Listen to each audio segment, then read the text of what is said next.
The following program is brought to you by Total Theater Online. The views expressed do not necessarily represent those of the staff or management of WGBB. You're listening to the station that serves your community, 1240 WGBB. And now it's time for Dave's Gone By with David Lefkowitz. Tropical hot dog night. Like two flamingos in a fruit fight. Every color of day, whirling around at night. I'm playing this music so the young girls will come out to meet the monster tonight. Tropical hot dog night.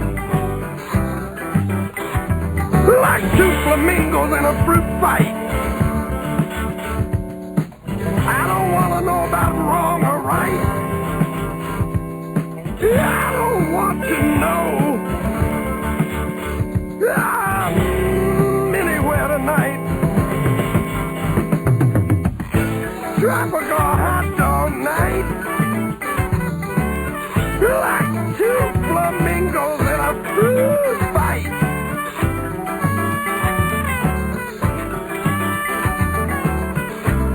Like stepping out of a triangle in the striped light.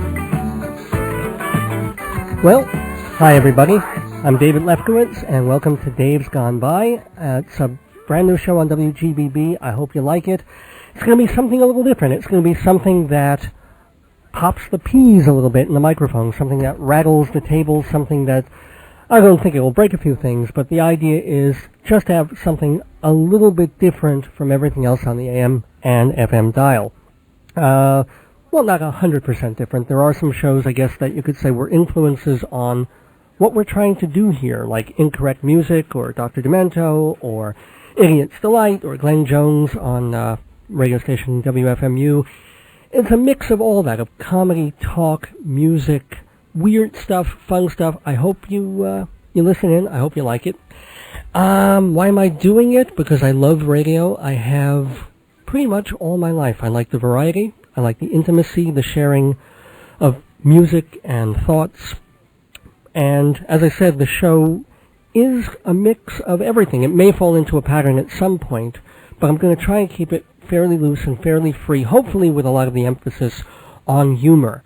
And I don't anticipate really offending anybody, but at the same time, this is not for the kids. This is not a show you're going to see on Saturday morning TV. The idea here is to express things fairly freely as long as we don't make the FCC mad. Hope we can do that. I'll probably wind up with 14 listeners, but they will be fans. Anyway, what's going to be on this show? We're going to have, aside from musical selections from people like Neil Young and Husker Du and the Human Horn, more on that anon. We also have a segment called The World Weird Web. We have a couple of theater reviews. We have the Puff Sullivan letter.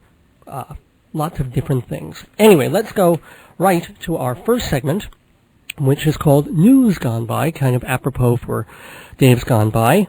Just to look at some of the items and events that have been happening in the past week in Long Island and America. I've got to start, of course, with something local just a couple of blocks away, the Great Long Island Railroad Sexcapade, which essentially happened in Merrick. It's the home of WGBB. I know they say it's in Freeport, but technically I think it's in Merrick. Anyway, this is from the New York Post from September 22nd. Meet the Strap Bangers. Only the New York Post would start a story like that. A Long Island couple and the hubby's brother gave new meaning to riding the rails yesterday when they treated stunned commuters to a raunchy three-way sex romp on the Babylon line of the Long Island Railroad, police said, and when ordered to uncouple, they refused. Lyle Green, his wife, and his brother boarded the 6:05 a.m. local train at Penn Station to return home to Wantagh. They've been partying all night, and, quote, the three of them were having sex, police spokesman Tom Kelly confirmed. That aroused the ire of 25 passengers in the car. One reported it to the conductor, ordered the three to stop, and they didn't. The conductor then notified the cops, who arrested the three when the train stopped in Merrick. They were taken to the precinct station house in Baldwin and charged with public lewdness. Well, first of all, Long Island Railroad public relations should really play this up. It's the first sexy image the railroad has had since that original train going into a tunnel metaphor. And the other thing is, I just don't think the railroad wants to publicize all this because, let's face it, it's probably the first time any commuter on the LIRR ever came early. But thank you very much. In my personal opinion, though, these people deserve a wrist slap, a fine, some community service. They were wrong to do what they did in public, certainly wrong to stop when other riders asked them to, wrong not to stop. But otherwise, live and let live. I think we're still so paranoid about sexual behavior in this country. I mean, you've got two radio DJs talking about a couple having sex in St. Patrick's Cathedral. They get thrown off the air. 3 people fool around on a train, they make national headlines and get arrested. Meanwhile, you've got President George Bush going to the UN to foreign dignitaries on national television in prime time to say that we have to assassinate Saddam Hussein in cold blood, bomb human beings in Iraq. It's classic America, where violence is in the national character and sex is not. Now, God knows I have no love for Iraq or Iran or Saudi Arabia. Dropping a few bombs on them would not cost me any sleep. But when Bill Maher on Politically Incorrect can't speak his mind on terrorism, and when guys on the radio can't suggest making love in a church, not doing it, just talking about it, I wonder what freedoms we're actually fighting for. But on a lighter LIRR note, this is from something called the BBC Unfortunate News Service, kind of a spoof from voidingthevoid.com, www.vvoid.com. Quote, the 97th Annual Convention of Unbelievably Boring People has announced that this summer's schedule for the Long Island Railroad Babylon branch has been voted the most exciting timetable of the year. Said Chairwoman Joanna Tarkas, quote, some trains stop at Wantagh, Belmore, and Merrick, but others skip those stops and go right to Freeport, Baldwin, and Rockville Center. No other schedule has the guts to do that. Hear, hear. Oh, and speaking of guts, from Newsday, September 28th, Albert Fentress, the former middle school teacher who tortured, killed, and ate the body parts of a Poughkeepsie high school student, lost his bid Friday to remain at Pilgrim Psychiatric Center in Brentwood. He was sent to a maximum security hospital upstate. Aww. Now, the article mentions that Fentress tortured, mutilated, cannibalized, and killed, I hope not completely in that order, Poughkeepsie high school student Paul Masters, age 18, in 1979. Fentress's attorney, Sheldon Rosen, of the Mental Hygiene Legal Service, said Fentress will appeal because, quote, he has shown no dangerous propensities whatsoever while at the Brentwood facility. Now, I think his lawyer might want to reconsider. There are some key reasons why this man might be considered mentally ill and dangerous. Number 1, he ate a sophomore. Now, everybody knows high school kids are much less tasty than junior high school kids. As soon as puberty sets in, the muscles get all gristly, the organs are chewier, and any gravy you make has a really musky aftertaste. Number 2, if you are going to eat a high school student, you don't torture them first, because the fear drains the blood, which is the juicy part, and tightens the limbs, making the skin very taut. And you want the flesh to flake very delicately off the bone. And finally, all the finest young cannibals use as their recipe Bible Emeril's out-of-print book, Bam! You're Dead and Delicious, which features such delicacies as cheerleader a la Gacy and southern fried chicken hawk. But our next news item is about someone I don't want to see put away. It's from the New York Post, October 4th. Master monologist Spalding Gray checked into a Manhattan hospital for depression after he tried to jump off a bridge in the Hamptons. Gray, dubbed the Wasp Woody Allen, and best known for his filmed monologues Grey's Anatomy and Swimming to Cambodia, was severely depressed since he was in a horrifying head-on collision in June 2001 in Ireland. So, this one's for Spalding, hoping that he gets better.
taste it leaves us for real, but nothing's ever real until it's gone, and I might be too far down.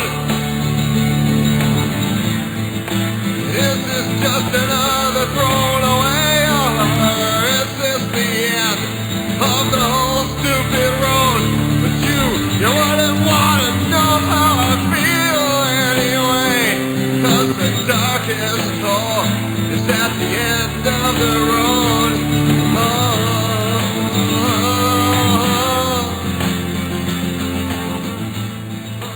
Well, the latest Spalding Gray drama unfolded at 1 o'clock on Wednesday in the afternoon when a woman called police after seeing him pacing and then leaning off the bridge that separates Sag Harbor from North Haven. Cops rushed to the scene just as Gray's manager and wife, Kathy Russo, was driving by. "Well, he's hit another low," she told the Post. "We talked him down and we all convinced him to go back to the hospital. Depression is nothing to be embarrassed about." Russo blamed the 61-year-old actor's depression on a combination of the wrong antidepressants, head trauma from the accident, and 9/11. At the very end of the article, it does say that if Gray had jumped off the bridge, 25 foot high, it's unlikely he would have been badly injured. Apparently so many local teens used to jump off the bridge for fun, the town passed an ordinance against the practice. Well, that sounds like a cry for help more than anything else. When you jump into a creek, that's swimming, not suicide. The real irony is that Gray was preparing a new monologue, no joke here, about the car accident called Black Spot that was going to play once a week at Off Broadway's PS 122 through the end of the year. It is also true that Gray's own mother committed suicide when she turned 52, which had a profoundly disturbing effect on him all his life. He was indulging in a lot of suicidal fantasies when he turned 52 about a decade ago. And around that time, he played a character who commits suicide in the Steven Soderbergh film King of the Hill. I interviewed Spalding Gray back in September 2000, 3 days before the opening night of a Broadway revival of The Best Man, a political satire by Gore Vidal. I asked Gray about his process of preparing for the role, which of course led to an answer only he could give. Quote, he said, "There was one comforting thing about learning lines. It took my entire daily focus. I'm dyslexic, so one way I learn the lines is writing them on block letters on 3x5 cards. Then I would take these cards and say them to myself softly. It became like a mantra as I walked all over. That left no room for fears, hypochondria, worry about the future. Street people and tourists stayed away from me. They thought I was mad, talking to myself. But yesterday, I was in Battery Park watching the sailboats. I no longer have the mantra, and when you let go of that, up comes all the old existential anxiety. For example, one new line presented itself and stayed in my head. I believe it's a Kerouac line. Life is like a dream that never happened. I must have said that to myself for an hour. I couldn't shake it. It's a nihilistic idea. Life is like a dream that never happened, the non-happening dream. Like Prospero's last speech or the end of Hamlet. The rest is silence. Oh, and there's a pun there on the word rest. I would love to be in a silent state." End quote. Well, I don't want Spalding Gray ever in a silent state. I've seen a number of his monologues on stage and on film. Swimming to Cambodia, Monster in a Box, Grey's Anatomy, wonderful piece about his eye operation. I hope he gets better because he really is one of a kind. I've always envied him because what he did seems so easy. He didn't even have to memorize his shows. He'd just read the monologues from his journal at a table for 90 minutes, and it was theater, and you'd be mesmerized. I don't want this to sound like Richard Corey syndrome, but he's certainly an influence on me and on anybody doing autobiographical performance in the last 20 years. Anyway, speaking of depression, bye-bye baseball. The Yankees pooped out early in the playoffs, and the Mets, after finishing in last place during the season, fired manager Bobby Valentine, basically making him the scapegoat for a really lousy year all around. Keith Hernandez was right. They quit. They quit when they had that losing streak. They quit after that when they still could have made it to 500 or a game or two better than they did last year. They quit in the final weeks when they could have finished fourth or third or second if they played a little better because all the other division teams were bunched up way down under Atlanta. But the Mets were lazy, egotistical, disheartened, disillusioned. And Valentine was a part of that, though far from all of it. The good news is that despite low attendance at Shea the last few weeks, All the unsold hot dogs, beer, and nachos will be eaten during the off-season by Mo Vaughn. Also, to bolster their anemic offense, Mets hitters have decided not to use Major League regulation bats. Instead, they're going to roll their own. Well, that's the news gone by for the week ending October 6th. Please send in your comments, opinions, and whatnot to Dave's Gone By, P.O. Box 62, Hewlett, New York, 11557-0062, or email us at davesgoneby@aol.com. I can't guarantee a personal response, but everything will be read. Please assume that, unless otherwise requested, all comments and questions may be read on the air, with or without your name. So that's davesgoneby@aol.com or snail mail, Box 62, Hewlett, New York, 11557-0062. Please, no anthrax. I'm allergic.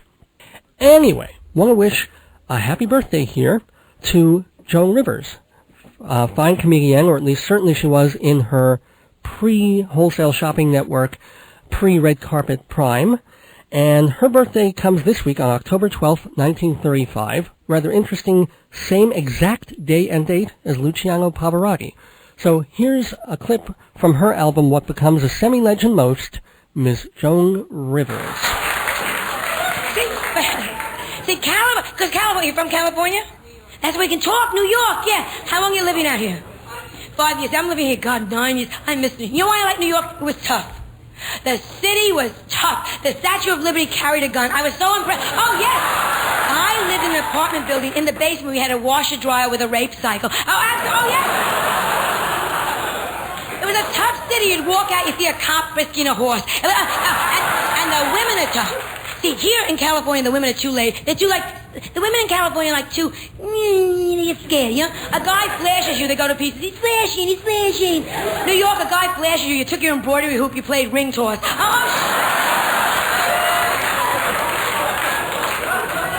Gets him 2 out of 3. See, you know what city I hate? Well, Billings, Montana. Did you ever go there? Are you going there? Don't go. Better to die in a plane crash. If you have a choice, landing in Billings and going down a plane, go down that goddamn plane. Women in high heels and socks. Have you ever been there? The 7-Eleven store is called 2-5. It's so stupid. They had a fashion show at Sears Roebuck. No models. They held open the catalog and they would point, and the women would go like,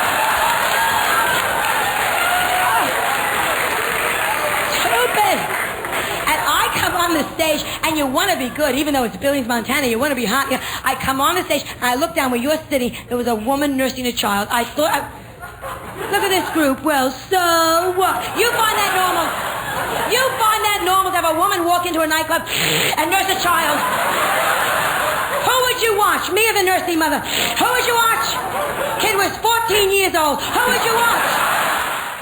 Joan Rivers from What Becomes a Semi-Legend Most. Happy birthday, Joan, and happy birthday, Luciano, although we don't have any of his comedy stylings. And now, let's go into World Weird Web. No, my engineer is shaking his head, because he's weird, and he's got webbed fingers, and I'm just going to vamp here for a little. I want to thank, by the way, my previous show that was on, not my previous show, WGBB's previous show, Entertainment Long Island, with Don Lewis, featuring Eddie and the Moonshiners, which are Long Island's best-kept secret. His show is on every Sunday from 10 to 11 p.m. on WGBB 1240 on your AM dial. If you don't know where it is, look at your radio right now, because it should be there. Anyway, this is the station that serves your community. And are we ready to serve up the World Weird Web? I don't think we are. So, yes, we are. Here's the World Weird Web. This is a segment I like to call World Weird Web, WWW, and it's basically devoted to cool, weird, wacky stuff that I've found or friends of mine have found on the internet that hopefully you guys will check out and have a good time with. I want to inaugurate this segment with something pretty extraordinary. It's www.Shooby.com, and let me explain what this is all about. There's an independent radio station in New York that, for more than a decade, has been playing songs, if you can call them that, by a fellow named William Shooby Taylor. Actually, all they knew at one point was that his name was Shooby Taylor. It was a cassette that was handed down from a music studio and then passed around and duplicated, and luckily, thank goodness, it got into the hands of the folks at WFMU, and they played it, and a fellow named Erwin Schusid, who ran a show called Incorrect Music on that station for a couple of years. They finally just decided not to continue it anymore after about 4 or 5 years.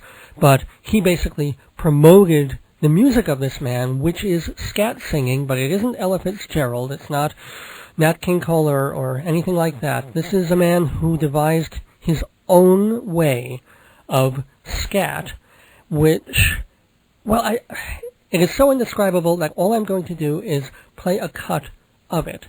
And it's unreleased music here. We got it off the web, and it's Tico Tico. You recognize the song, but you've never heard anything like this. So here is Shooby Taylor.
William Shooby Taylor. Really nothing quite like him, and the beautiful part of his story is nobody knew who he was. Nobody knew how to contact him. There were reports that he was a postal worker or that he had died back in the early 1980s. And then the fellow who designed the Shooby.com website in tribute to this man who recorded basically that we know of about a dozen songs where he would either be scatting over pre-recorded records, or at one point he had an organist do a couple of songs for him while he scattered to them. But he did some tracking down. He went looking for all the William Taylors in New Jersey and found Shooby, who is alive, not very well. He is in a retirement semi-nursing home in New Jersey. He's 73 years old, recently celebrated his birthday, but they had him on the air. He had, a stroke a couple of years ago, but he still has some of the fire. He will not perform anymore, which is kind of sad, but he certainly left behind this legacy not only of the original tape, but they found bunches of other tapes of his that I guess are now being remastered and may eventually, hopefully, come out on CD. So that's William Shooby Taylor, and you can find out more about him and see pictures of him. Nobody had seen pictures of him in years and years and years. They're on www.shooby.com. Check it out on the World Weird Web. And I think you really should check Shooby out, because I know that song kind of gets a little repetitive, but every Shooby song is different in its own spectacular way. So do give that a look. But what we're going to look at now is something I'm so proud of. It's our first guest.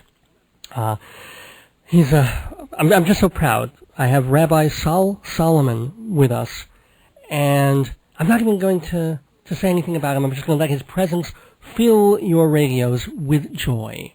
Mazel tov, Kinder. Alle gesehen. Congratulations!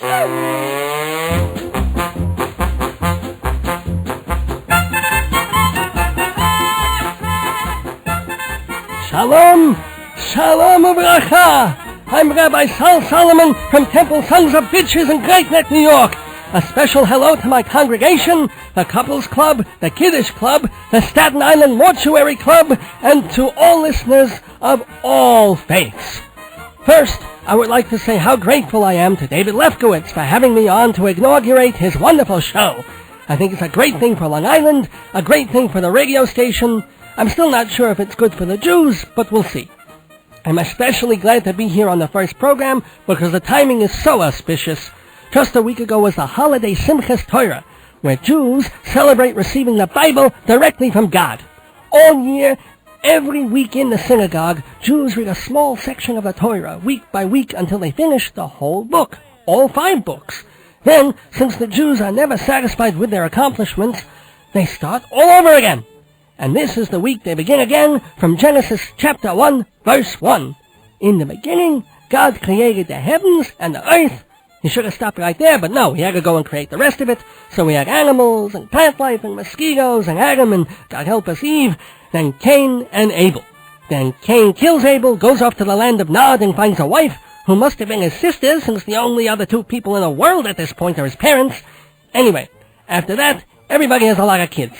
Jared begat Enoch, Enoch begat Methuselah, Methuselah begat Lamech, and told him, Son, I've begotten more than you will ever know. And Abraham lived a clean life and lived 930 years. The famous Methuselah lived 987 years. And he smoked and ate fried foods.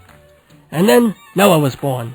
And that's the end of the chapter. So, what do we take from this story? What do we glean from it?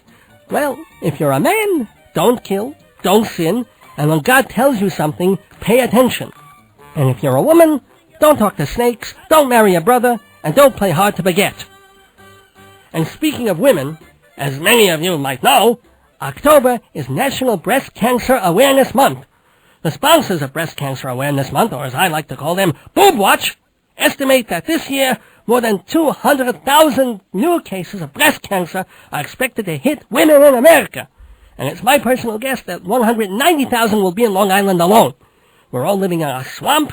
There are power lines inside our houses. Microwave ovens carry C-SPAN now. Damn it, children are being born with extra noses. So, if you're a woman living on Long Island, your boobs are ground zero. So let's get the firemen out of the damn building and prevent a nipple 9/11. Now, my wife, the lovely Rebbitzin, was supposed to be here doing this segment, but this is her poker night, so I'm going to have to pinch hit for her on this, or pinch tit, as it were. Now, October 18th is National Mammography Day. Go to your doctor, he'll do the machine, he'll squash you like latkes, and then you won't worry. Or, as I like to say, if you want nachas, smash your nachas. But aside from the mammograms, the American Cancer Society recommends that women examine their boobs once a month. If you have an unpredictable period, say an exclamation point, do the exam the same time every month. If you're pretty regular, do the test a couple of days after your period. If you're postmenopausal, you probably had dinner at 3 o'clock, went to sleep at 5, and you're not even listening. Okay, how to do a self-breast examination. I call it the cream of wheat maneuver because we're looking for lumps, changes, and thickenings. First things first, best way to do it is lying down or in the shower. In fact, that's the best way to do a lot of things, but today we're just going to do it standing up, listening to the radio. So, are you ready, ladies? Shirts off, bras off, girdles off, piercings out. If you can, face a mirror. Men, you can follow along at home or daven, whatever you want to do. Now please, ladies, no cheating. You must examine your own boobs. If you're a woman and you're touching another woman's boobs, please stop. And send the Polaroids to me, Rabbi Solomon, care of Desk. No, I'm just teasing. All right, engineer, a little walk down memory lane music, if you please. Okay, raise your right hand in the air and wave it like you just don't care. Except you do care, because if there's a malignancy, you're screwed. Now, look in the mirror at your breasts. Are there 2 of them? If not, you probably already seen a doctor. If you have both, If you have both galangas, we move to step 2. Hold your right hand up and use the fingers of your left hand, not the fingertips, the flat part, to circle and massage, working from the armpit down. Let's try that, shall we? This is fun. Now we're looking for any kind of irregularities, bumps, lumps, puckering. You also want to squeeze the nipples and look for a discharge. With me, together, and squeeze. Squeeze. Squeeze, the etrog. Squeeze, damn it. Squeeze. Good. Now right hand down, left hand up, same as before, and rub. Rub. Feel the burn.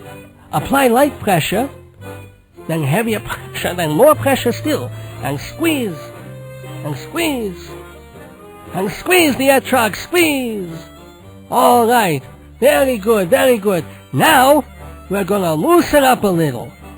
We're just going to let them go, and we're going to shake them out a little bit. A little shaking out music, if you please.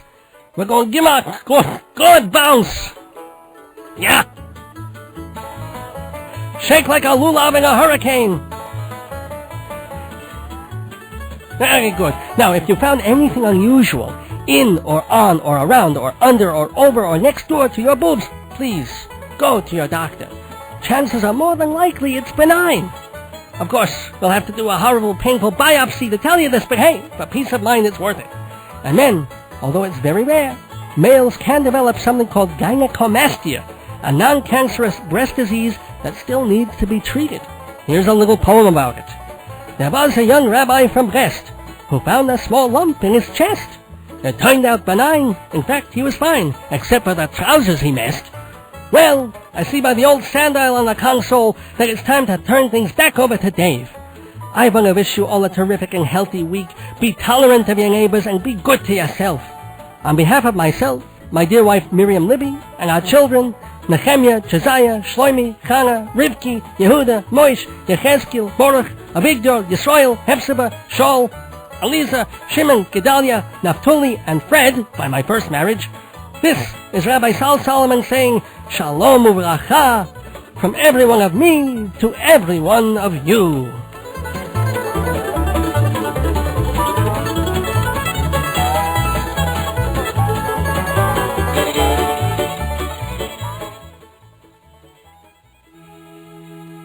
Broadway, off-Broadway, cabaret.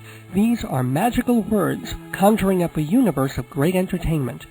If you want to know everything about what's happening on the stages of New York, you need to get Performing Arts Insider magazine. For 60 years, Performing Arts Insider has been a Bible of the industry. It tells you when shows are opening and closing, what they're about, who's in the cast, designers, writers, composers, contacts for producers and managers, box office info, parental guides, everything you need to know if you care about theater, opera, and dance too. As the chief editor of Backstage put it, Performing Arts Insider is who, what, where, and when. All the facts at your fingertips.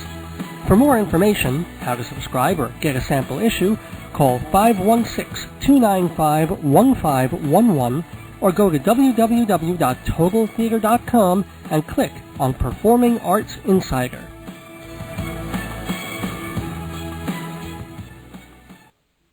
Yeah, it's a wonderful magazine, Performing Arts Insider. We're back here on Dave's Gone By from 11 to 12 every week on Sundays, WGBB-AM 1240.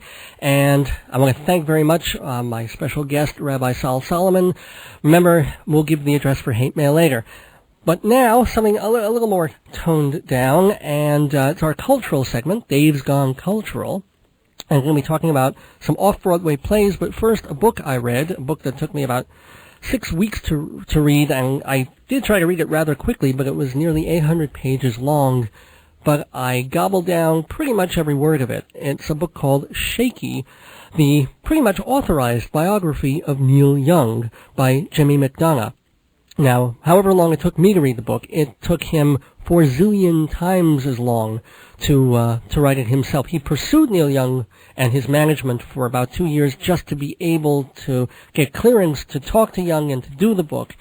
And then he went after everything tooth and nail, and he came away with an amazing cross-section of Young's life, especially from the 50s up through the 90s. Of course, the most recent stuff is never going to be as interesting. The thing about his electric trains, or some of the most recent music, or some of the weird music that Young was doing album by album in the 1980s, where he was just leapfrogging across different kinds of music and not really making particularly interesting stuff in any genre.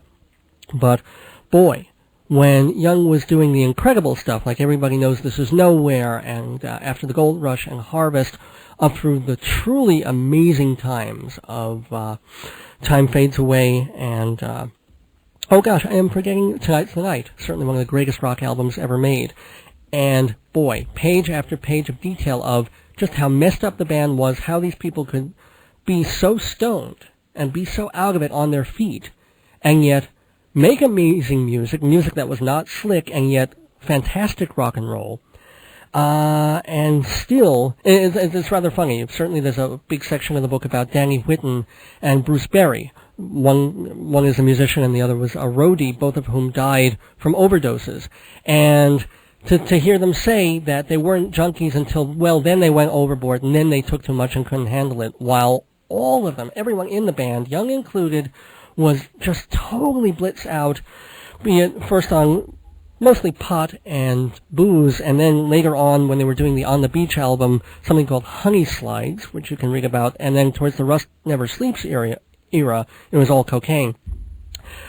And Young, well, you know what, before I get to more of that about Neil Young, let's hear a piece of music by him that has not yet been on CD. One of the weird things is, there's 6 albums of his that he is not allowed to be released on CD yet.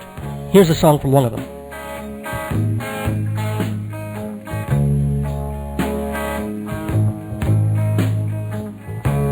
When I was a young boy, my mama said to me, your dad is leaving home today. I think he's gone to stay. We packed up all our bags and drove out to Winnipeg.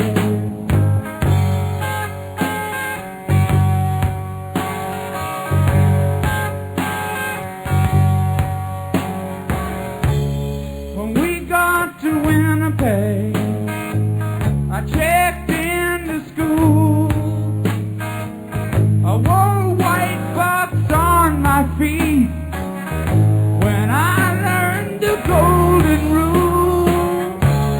The punches came fast and hard, lying on my back in the schoolyard.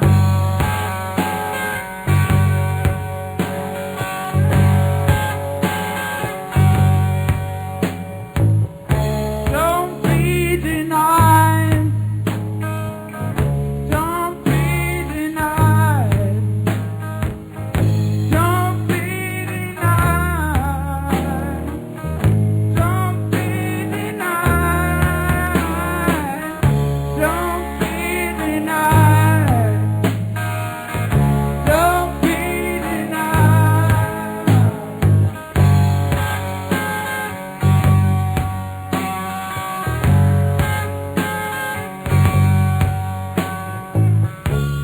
Well, pretty soon I met a friend.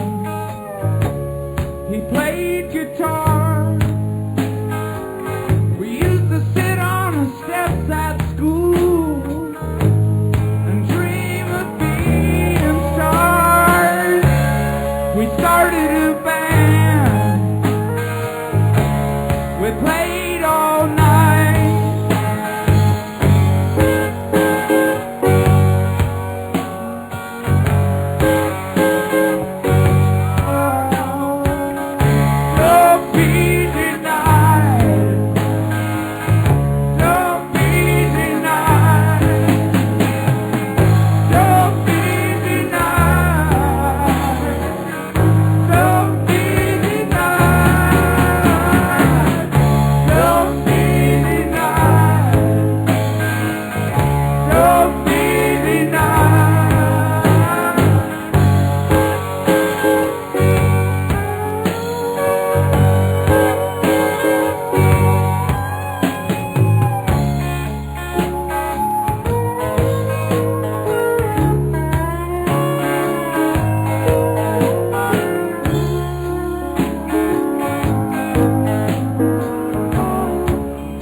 Young. Don't Be Denied from the great and still unreleased on CD Time Fades Away album from Neil Young.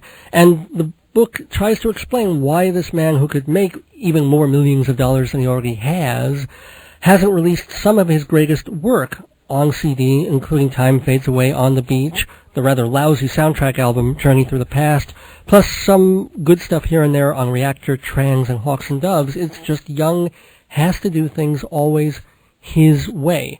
And sometimes it doesn't matter if that hurts other people or it doesn't even make any logical sense at all. It makes total sense in a weird way to him. And you get the feeling from the book that he's a good guy who does very selfish and alienating things just to maintain his sense of freedom. And I guess as long as he makes the music to back it up, we'll go with it. So I do recommend, quite highly, Shakey. You've got to kind of love rock and roll, certainly. You've got to love Neil Young, too, or else I'm sure it'll be a bit of a slog. But it gives an amazing picture of a certain kind of rock and roll, especially on the West Coast, and the whole lifestyle that even Cameron Crowe didn't quite give in his reportage. Anyway, moving on to some other reviews, some other things out there. Well, in my former life, and still current life, I'm basically a theater person. I've been a theater critic for well over a decade. I was a theater journalist for about 5 years at Playbill Online.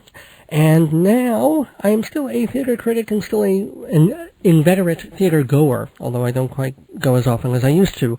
So I still see quite a few things, including the new hot ticket Burn This, a revival of a Langford Wilson play that I actually saw on Broadway when it opened. That'll date me back a little bit.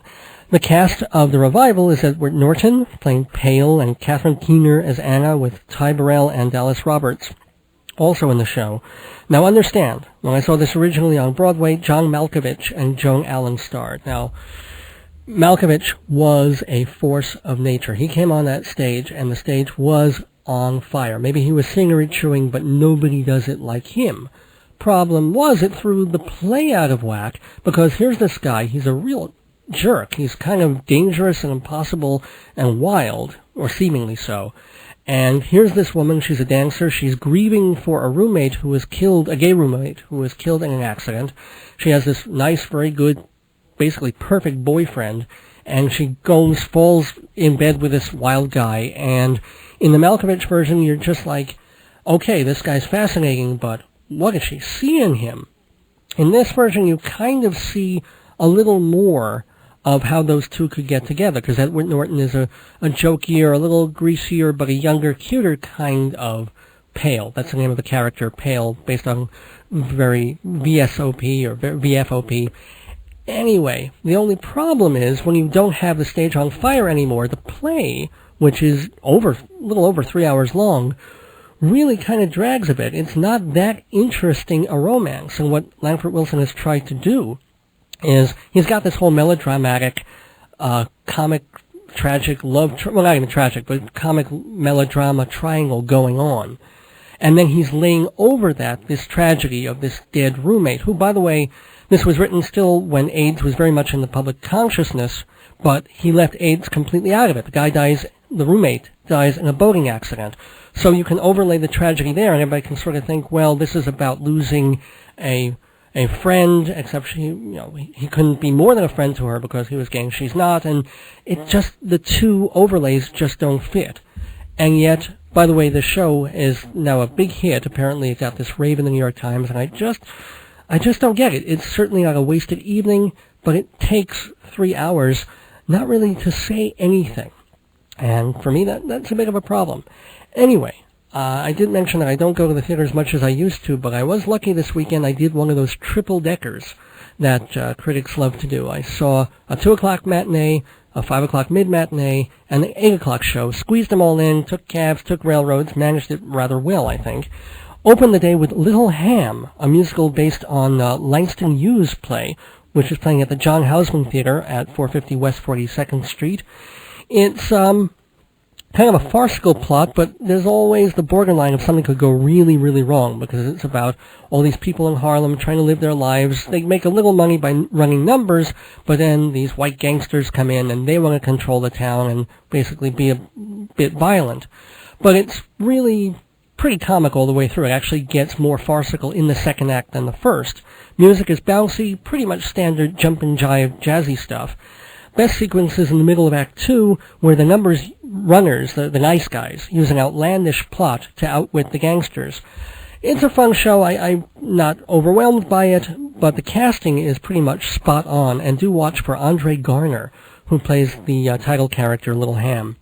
And then, total change of pace, ran downtown to a place called 45 Bleecker, which, conveniently enough, is located at 45 Bleecker Street, to see The Exonerated, which is words of actual death row inmates, later cleared by DNA, but only because they got better lawyers and law students and professors helping them out.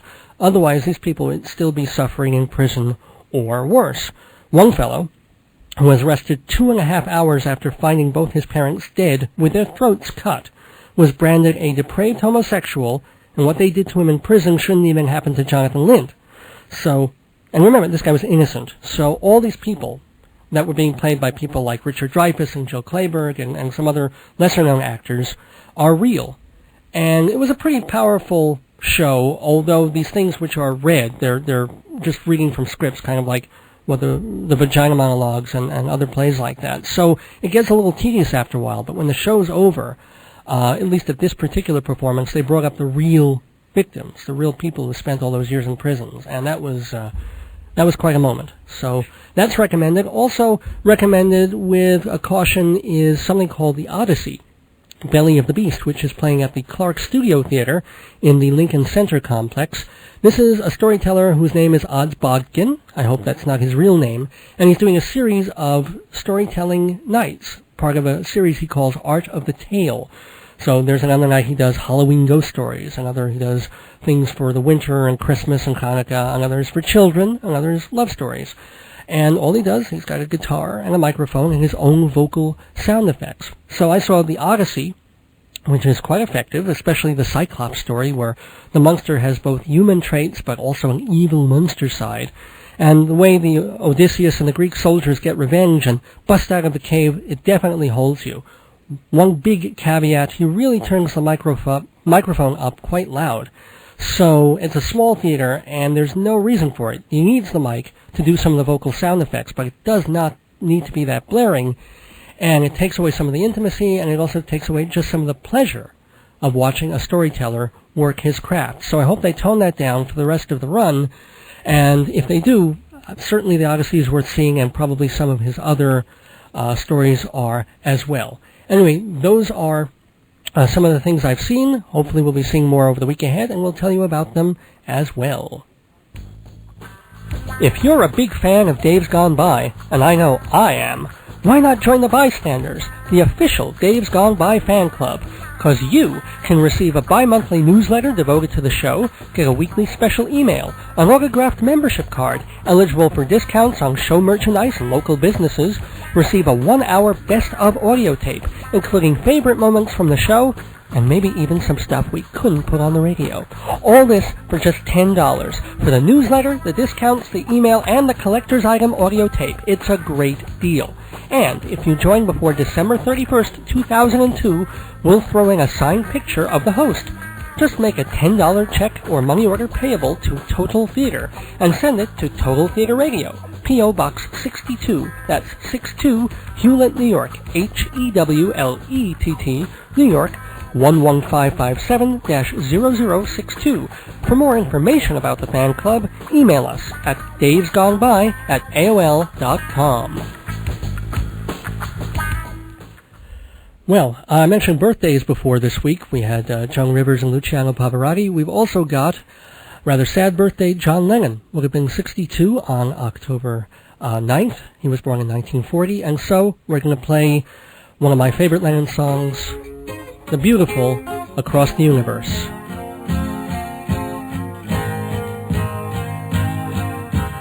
Words are flowing out like endless rain into a paper cup.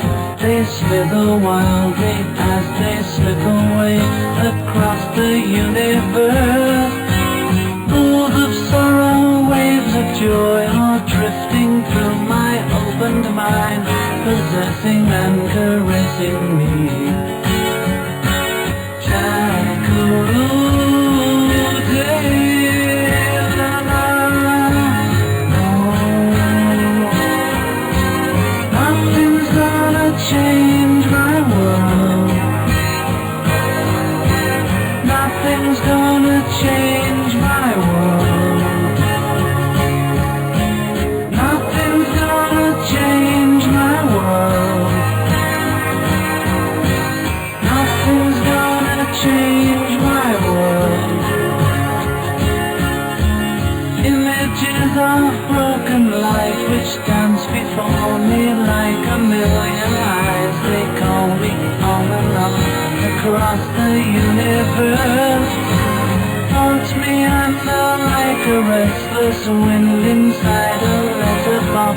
they tumble blindly as they make their way across the universe.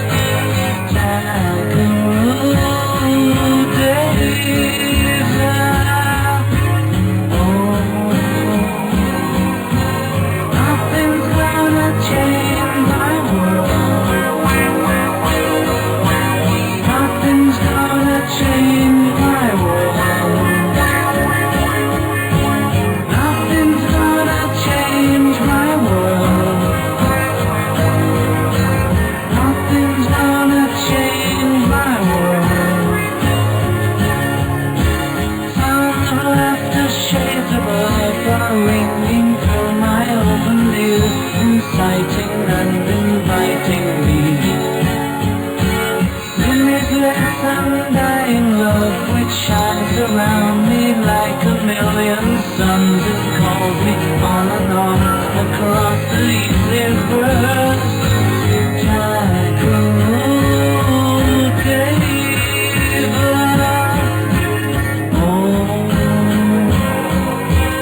nothing's gonna change my world. Nothing's gonna change my world. Nothing's gonna change. And nothing's going to change my world either. Well, hopefully not. John Lennon would have been 62, and actually it's the Beatles song, Across the Universe. I want to thank you for listening this week to Dave's Gone By. First of all, also, I need to apologize. We didn't have time to do the Puff Sullivan letter. That has been rescheduled for next week.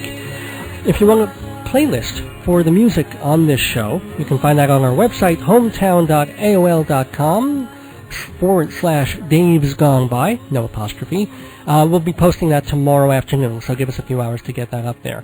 I'm going to give out a bunch of thank yous for making this show what it's been so far. Thank you to station manager Joey Alcarice, our wonderful engineer Paul, my assistant and wife Joyce Weil, and the kind wishes of all the friends and acquaintances who've sent me good luck letters and emails this past week. And of course, I want to thank all of you for listening. Please, let me know your thoughts by snail mail and by email. davesgoneby@aol.com.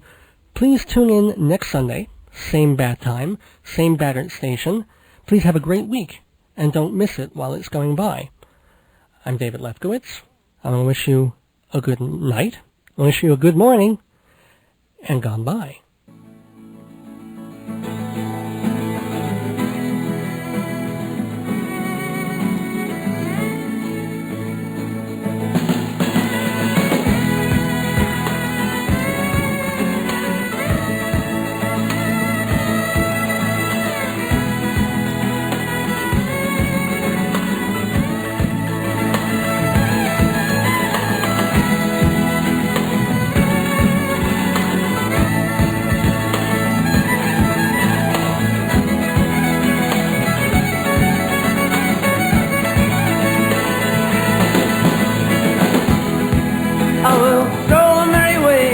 The hedges first. Remember that I ever felt the pain.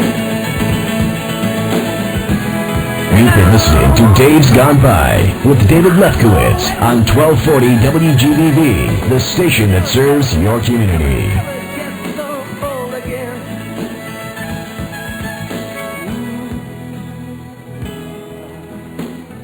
Sweet things